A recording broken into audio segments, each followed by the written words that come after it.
Hey guys, welcome to another stunning, thrilling episode of Hunkered Down with Seth. I am excited, thrilled, and really just, what's the word I'm looking for? Relieved that we have our guest on today. He has a podcast called Jesse versus Cancer, which I've listened to periodically, I'll be honest, but I have listened to it. It's. uh, it was a podcast about his fight with cancer, but now it's just a fight with current events. And yeah, he and I have been good buddies for over a decade, and in my mind, one of the best comedy minds on the planet. Jesse Case. Jesse, Wow. welcome to the show. Yes. Thank Hey, you for buddy. being a Well, friend. hey, thank you. Now I'm all blushing over here. Well, high praise, Seth. Jesus, thanks, buddy. I first of all, out of the gate, I just want to say that I am so sorry about the Packers. I was thinking about you the whole time Yeah. during those playoffs. I really was. I was like, he needs this one. We need it. Yeah. In my mind, though, at the beginning of the year, since our past 2 years have been pretty much really underachieving, I said if we go 10-6 and make the playoffs, I would be happy. So throughout that entire playoff run, my mindset was I'm playing with house money, and Sure. Yeah, you're already ahead. yeah, Yeah, no, I get it. I just, it would have been cool. I never, I'm like not a football guy, Yeah. I'm just not.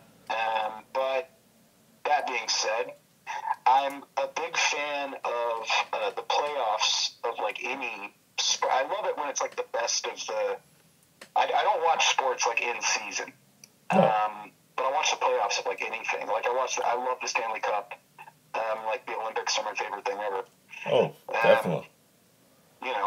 But that being said, canceled this year.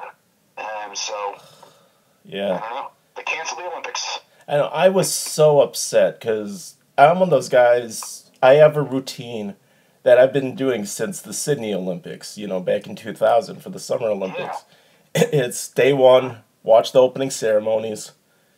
Sure. Day two, masturbate to gymnastics. Yep. Day three, masturbate to female gymnastics. Yep. After that, wrestling. Okay. Sure. Fair enough. The masturbating gymnastics thing's tricky. It's generally the male gymnastics, they're like in their mid-20s, so I think it's okay. It's weird because it's like more taboo but more legal. Yeah. No, you can't masturbate to gymnastics. What are you talking about? Come on. You know what's interesting that I figured out is they use the same, when they do their floor routines to music, to keep it fair, they all have to use the same tempo. They have to use the same BPM. Yeah. And I discovered that actually living in Seattle during the '08 Olympics, I discovered that they just use 130 BPM. So any song that's 130, you can mute it and play that. And I remember that song, Paper Planes, had just come out, that MIA song. Oh, yeah. Flat like paper, get high like planes, catch me at the border. Yeah. That had just come out, and I remember listening to that, like watching those floor routines in my horrible little apartment by Aurora, and muting it, and listening to Paper Planes over and over while they were doing their floor routines. That was an awesome Olympics. Yeah. Yeah, man, that was awesome. I wish they kept doing it this year, but only did socially distanced sports. Like they could do fencing, but just with like sort of hazmat suits and like ping pong, from 6 feet away, like if the table's 6 feet. Yeah. Well, just cut a bunch of sports. Have like 3 sports. What about javelin? like weightlifting, but like you have, they get points for scrubbing the, weight set down, Absolutely. or everybody has to bring their own weight set. You got to bring your own weight set. They can even do stuff like, like the baton. Like, I guess you could still do that, but it could be like hand sanitizer. So then when the next person gets it, they could sanitize with it. Yeah. And when the sanitizer runs out, the relay is over. Or really like combined sports, have like the 100-meter pole vault. Absolutely, absolutely. Well, that's why the best one is the one with the skiing and the shooting. I mean, it's crazy. Yeah. It's crazy. It's like that's the weird thing about. That's why I think sports like football or basketball, hockey, they're already combined sports, and then the Olympics are just like one aspect. It's just like running and then throwing a thing. Yeah. and it's not like a whole sport. Every Olympic event is like a tenth of a sport. Yeah. And my thing is, I like the sports where there's a definite end. It's like score more points or run faster, jump higher.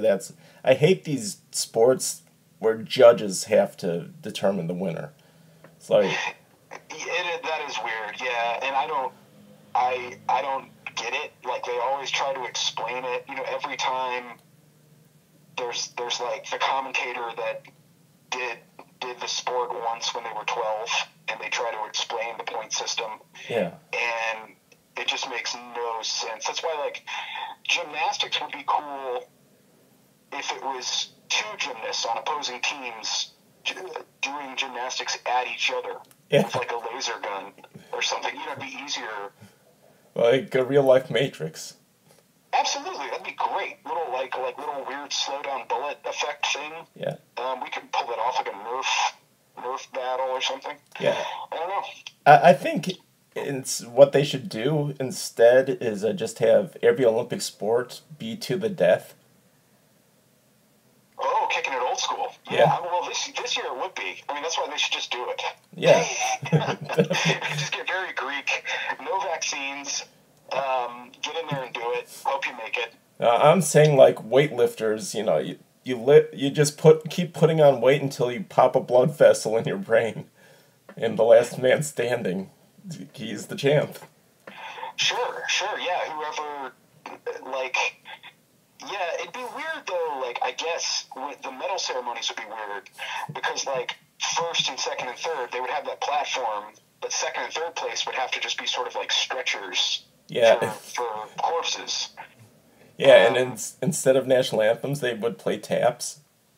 Yeah, they could do that, or they could do the thing where, like, they have the normal platform, and the living guy stands up there, he's number one, but the other two have those, like, sort of poles that come up, like the way people prop up action figures. Yeah. Like around the waist, like they have the little hook around the waist for their G.I. Joe collection. Just Weekend at Bernie's it. Yeah, absolutely. Have a weekend in Tokyo. That'd be great. Oh, for sure. Well, how's stuff been, Seth? Oh, out here, well, I live in Long Beach, California now, and me and my lady could not be happier. This is legitimately the best place I've ever lived. It is fun, it is great, and just trucking along. I'm doing this thing, Hunkered Down with Seth, to keep my sanity, and really just to reach out to people I haven't talked with. That was my whole goal of everything, just reach out to my old friends and just check in, let them know I still care, and I'm happy to be their buddy still. Well, that is very thoughtful and cool of you. It's weird, man. Like, I have always been horrible at reaching out, and I've realized though that so much of it is, well, of course it's on me, but I also realize that so much of my being horrible at it is a shared insecurity. Like, you can get these feedback loops where you don't want to reach out to someone because you think they're busy or they're living some big exciting life off somewhere, and Yeah. But then they think the same thing about you. They think that they don't want to reach out to you because they think that's what you're doing. And I find that the majority of the time, both people are just wrong. Exactly. Like both people are just like, oh, hey, what's up? Yeah, and it's very weird. Yeah, and I've had instances with the show where I ask them, "Hey, you want to be on the show?" They're like, "No." I'm like, "Well, do you mind if I just call and we talk?" And they're like, "Oh, that'd be great." And it's just one of those things. Yeah. It's the initial kick. Yeah, yeah. So tell me about this. Yeah, I agree completely. Tell me about this lady friend. Is this the same lady friend? I mean, how? Yeah, I believe it was the same lady friend that you met 10 years ago. Wow, dude, that's We're, amazing. we're in it for life. This is it. I have no eyes anywhere else. No, no. I mean, that's great, man. That's fantastic. I was hoping that was the answer. So I'm thrilled to hear that. Yeah, yeah. So what took you guys to Long Beach then? Um, long story short, comedy reasons. Buddy of mine, not gonna name names because don't want to embarrass Sure, sure. anybody. He uh, he used some of my material in this big thing that he did, and Okay.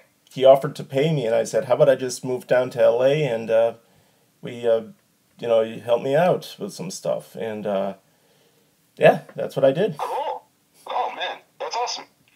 That's awesome. Yeah, I totally understand that predicament and scenario. I've done some. Well, the whole part of the deal is you don't talk about who, but I've done some ghostwriting in my day, and it's helped a lot.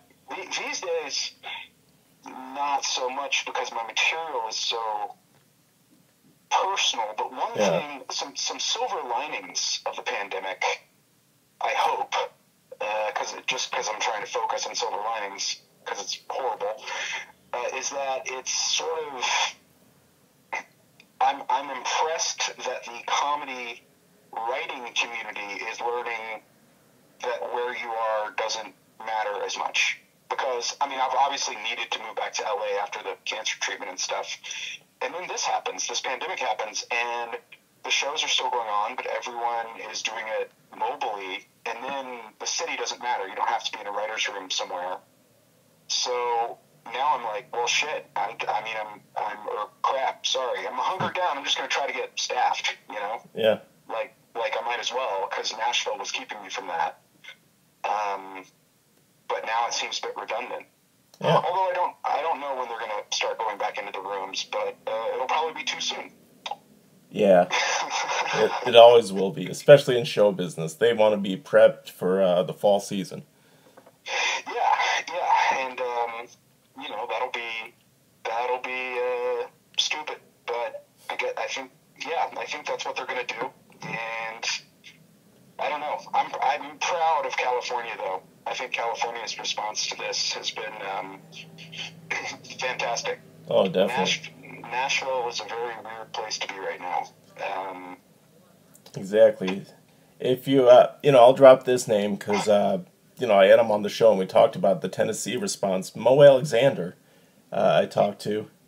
Yeah, You know Mo, right? Great guy. I know Mo. And he just said Tennessee is it's pretty much the only thing you can't do is go to a game. Yeah, it's interesting because, Nashville and Memphis and stuff have their own stay-at-home orders, um, and they've had to shut down bars and they've done all that, but it's all of it's just suggestion. Nothing I've seen nothing enforced, but then there are things like wearing a mask, things like that. I mean, no one here is wearing a mask. I'm always in a mask. I step outside my apartment in a mask, but people just aren't doing it, and I think that they're in for a weird wake up call when stuff sort of reopens and everything's okay for 3 weeks, and then the numbers are going to spike again. It's like it's going to be really weird. Yeah. Well, I I don't think know, man. I think it'll be worth it to get the full theater experience watching Onward by Pixar. Well, absolutely. I mean, I've often written several letters and lobbied the CDC personally to open things back up because of Onward by Yeah, Pixar.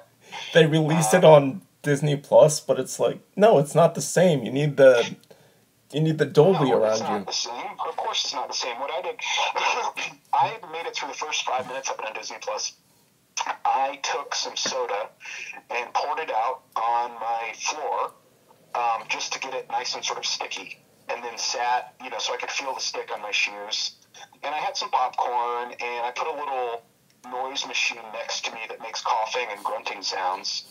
And I shut off all my lights, and then about 10 feet in front of me, in front of my TV, I turned my phone on and had it facing me so it looked like a guy was on his phone, just to try to get that theater experience, but it still wasn't the same. No.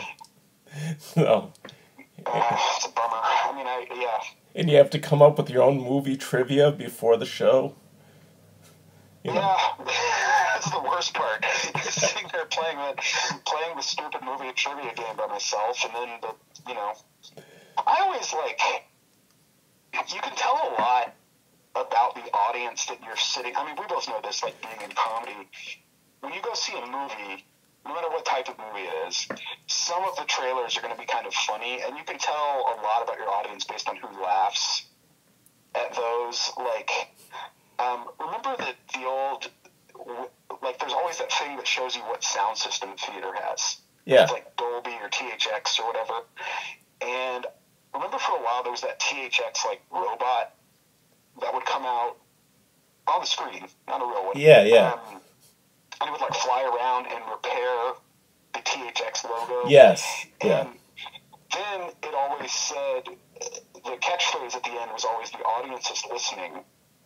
And every time that catchphrase came on, there was always someone in the crowd that giggled and thought it was funny. And I was like, this is a horrible audience. And I don't know. It ruined a lot of movies for me, the audience I was sitting there with. It would just suck to be deaf in that theater. Yeah, no, absolutely. You're paying for the THX experience. No. That's one thing I gotta ask. Well, I know with some theaters, and there was this huge thing in LA that about having being accommodated for the hearing impaired, and there was actually a guy who would go around sue theaters if they weren't capable, and small venues too that would host comedy shows if they couldn't accommodate the hearing impaired. And well, that's how I made my millions, Seth. That was me. I would go around and I would make sure and see if they had any ASL translators, and if they didn't, I would sue them for $1 million. And they said, "Where's the money going?" And I was like, "I don't know. It's for hearing, for hearing stuff." And really, you're just like the Scrooge McDuck. Yeah, no, I'm doing fine. This whole pandemic, I'm doing fine. This is great. Yeah. I'm just swimming in my gold coins that I made from all this suing. No, I didn't hear about that. Yeah, this guy literally, I know personally 3 venues that were shut down that I performed at, and that's how recent it was because I moved here in 2018. Oh yeah, that's the reason, the lawsuits, totally. Yeah, totally. Yeah. Every venue I perform at keeps getting shut down. Man, it must be these crazy lawsuits. How am I always doing the last show at these venues? Wow. Yeah. It's the lawsuits and not my KKK ventriloquism act. Yep. I bring out this puppet and, apparently he needs to be doing sign language. Yeah. Our old joke is, hey, you're just the chip off the old flaming cross. Yep, no, absolutely. Classic. No, that's interesting. I have noticed more ASL people around. Not around, but I guess now, almost every concert you go to or anything, there's somebody doing sign language. Yeah. And that's pretty new. That's good. I guess it's good. Most of the time it's just to go viral, because you see these people dance, and it's like, hey. Oh, yeah. No, absolutely. Yeah, they get really, really into it. But I don't know. I would think at movies there would be a way to work that out, because it's you're not going to subtitle the movie, but I would think that there would be a way to get like an app on your phone or something that just starts at the same time and gives you subtitles. Like if you buy a ticket, Yeah. you're allowed to do that. Like you'd have like the subtitle app, or I mean, I don't know, because then I guess then you'd be looking at your phone instead of the screen. I don't know how it would work. But I think there's an app for hearing impaired people where they go to the movie, and as soon as it's like when the lion roars, they press it, and for every movie they listen to Dark Side of the Moon. No, absolutely. Yeah. No, Spotify. It's called Spotify. Yeah. No, it's a cool app. This is crazy, man. The last Star Wars movie that came out, I went with a human woman. Oh. And yeah, it was crazy. She hasn't talked to me anymore, but she had this app on her phone that tells you when you can go pee. Oh, really? Like, yeah, I'm dead serious. Like, when the movie starts, you hit like play on this app, and then it sort of gives you, like, your phone will vibrate, and you look at it, and it's like, you have 2 minutes to go pee, and then it gives you, like, a little synopsis. It's like, during this scene, Leia ate a sandwich. Yeah. You're like, okay, I get it. Because that's the worst part of going to pee during a movie is catching, you have to, like, ask someone. Yeah. And I go see a lot of movies alone, and then I just have to ask some weirdo. I'm like, hey, something happened? And they're like, who are you? Why are you? Like, can you, what, I can't help but notice the main character's been shot. Can you tell me, tell me what happened there? Well, I used that app before when it tells you when you could go pee.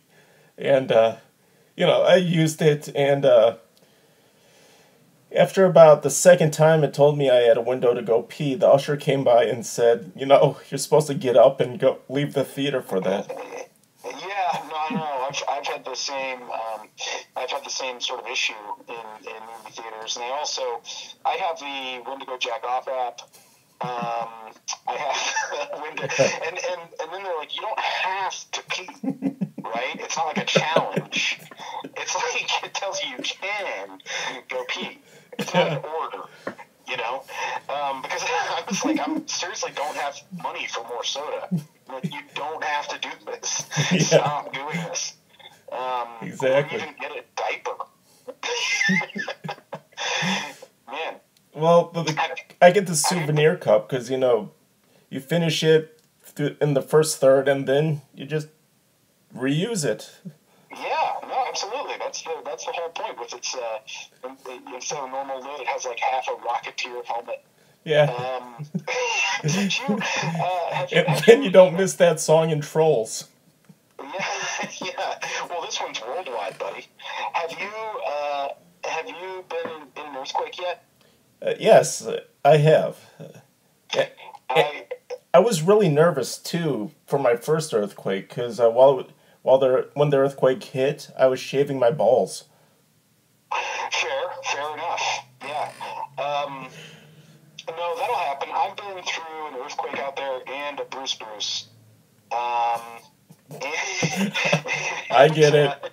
All right, thank you. It's very, very inside baseball.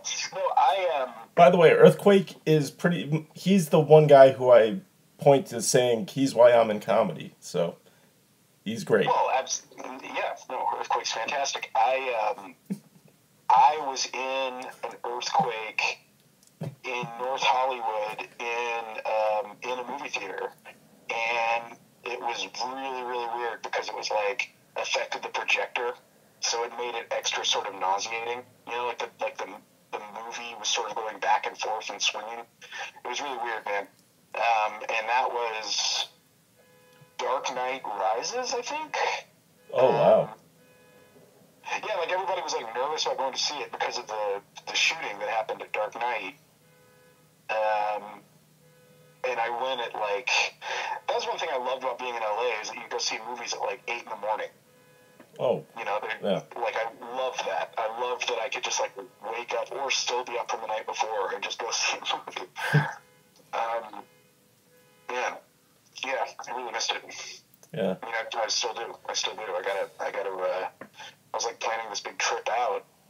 I got all this stuff in storage out there. It's weird, man. Because when I moved back to Nashville when I was sick, I had about 2 days to move. Like, it was like immediate. I just had to get on a plane and do it.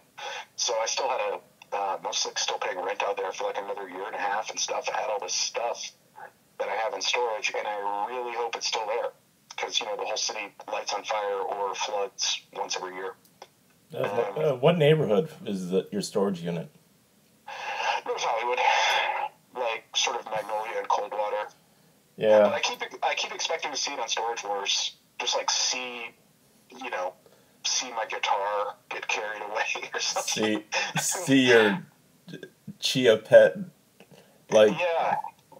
You're like, wow, it's grown. Yeah, my Dr. Phil with a green afro just get carried away. Yeah. Yeah, it's going to be a bummer, man. It's going to be a bummer. Yeah. Well, rounding third and coming home, let's start wrapping this up, because you're a busy man. You have a lot of things to do. I am a busy man. I'm upset at how busy I've been during the quarantine. It's stupid. Yeah. But what you've been doing is re-recording Kid A by Radiohead. Oh, I have been doing that. Yeah, that's a fun little side thing. I'm going to work on that a little more this afternoon, I think. I think I'm doing... I think National Anthem is next, and I finally figured out how to do Tree Fingers. I didn't realize Tree Fingers was guitar. It's all tape manipulation with guitar. I thought it was surely a synth, but that's going to be I think it's weird because it sounds like the simplest one. I think that's going to be the hardest track, is True Fingers. Yeah. And I don't know if you remember this, but officially, I think way back in the day, we transitioned from buddies to friends when we were both at the main stage, and there was a guitar, and I started playing Optimistic, and you looked at me like, oh, this guy knows good music. No, absolutely. I would say that's when, well, I wouldn't say we transitioned to pals. I'd say, or to friends. That's when we went from buddies to pals at that stage. I think we went from pals to friends, I would say, during 2010 March Madness. No, that was from pals to chums. No, that was 2009 March Madness. It took another year to go from chums to friends. Yeah. No, I remember we would go to Canterbury and watch the games. Definitely. March Madness, and I was so bummed when I heard Canterbury closed. Technically, it didn't close. What happened? It got way douchier. It just accommodated the tech bros. That sucks. Yeah, it was so divey and dark and cool. Exactly. That was one of those... It's like there were 4 different bars in one bar. Because you had the sports bar, arcade, pool table side, which for some reason we never took advantage of. I know. Then you had the bar side, which was like the most depressing. That's for the old sailors. Yeah. No, I know. Like, I saw like some legit corncob pipes. It's just, that phrase, you can never go home, is so true, because I really, really miss Seattle, but it's a different city, and so I can go back to Seattle, but I can never go back to Seattle in like 2009. Yeah. It's just totally different. I doubt you would recognize the skyline if you went back. Man, yeah. I mean, I guess I'm glad I don't know. I hope everyone there's doing well and happy. I don't know. Yeah, from the people I talk with, it's everybody's sad that Seattle changed. Like, not one person is happier with higher rent or of course. More condos or this but then again, I really didn't associate with all the tech bros who now Yeah, but I remember they were all like in Bellevue and stuff at the time. Yeah. Like out by Amazon and all that. They weren't really downtown. Like Seattle itself, I remember when Bellevue sort of exploded, but it was like, it's stupid and suburban, who cares? We're like, don't go there. Yeah. Like I don't want to go eat at a Cheesecake Factory, it doesn't matter. But Belltown and stuff was still cool. Like and Capitol Hill was great. But I think, I guess it just took over the whole city, huh? Yeah. It just sucks. When I used to, for the final couple of years, I lived up in Northgate, and as I left, Greenwood was just starting to get ultra gentrified. Mm. So And it sucked because Greenwood had my favorite diner called the North Star Diner. It was open 24 hours. Yeah, man, I love North Star. Yeah, literally after every show, because I lived so close to it, I would go there, order this. They had a $5.99 burger and fries plate. I would get that and then just walk home. Yeah, man, Seattle was, I don't know, I can never tell if my nostalgia for it is real or if it's based on just the fact that being 22 and 23 was great. But I think it's both. I think, like, it was the freedom of being out on my own for the first time and figuring stuff out. But then also, like, it really was, that was just my vibe, just a weird place full of weird people. Yeah. And what I noticed that, too, is it's probably a good chunk of the comedy scene. It was so original and so different and so nurturing. If you look at the people who came out of there, like we got people out there who are, if you look at Jeff Dye's career or if you look at Salman Giorgio's career, they're legitimate big names in show business, Yeah, I think that people, like, one of the cool things about a place like Seattle is that it was such an underdog scene. It nurtured weirdness because there was nothing to be afraid of. Like, you're not going to ruin your career in front of someone from CAA or Paramount. It just doesn't matter. I mean, I said the good thing about Seattle comedy was that there was no industry there, and the bad thing was that there was no industry there. Exactly. Yeah, it was both. I mean, it was like, so some of the funniest people in the world were there. But it was also, just a mess. It was a total, like, it wasn't exactly professional. No. but it was very, very creative and funny. I miss it all the time. Yeah, but, people move on. The people who are still there, they adjusted, and for the most part, they're all doing well. And if they didn't adjust, then they should have never been in comedy in the first place. Hey, that's right. That's right. You got to roll with it, baby. Yeah. Well, Seth, this has been great, man. Oh, Jesse, thanks always for letting me hunker down with you. Yeah, and let's turn this into a habit. Let's stay in contact for a change. Absolutely. I'd say every 5 years we'll do next time. Yeah. Next leap year. Next Olympics. Okay. Yeah, we'll do next Olympics that get delayed a year. Exactly. We'll do this again. All right. Well, I'll call the episode. Thanks for watching Hunkered Down.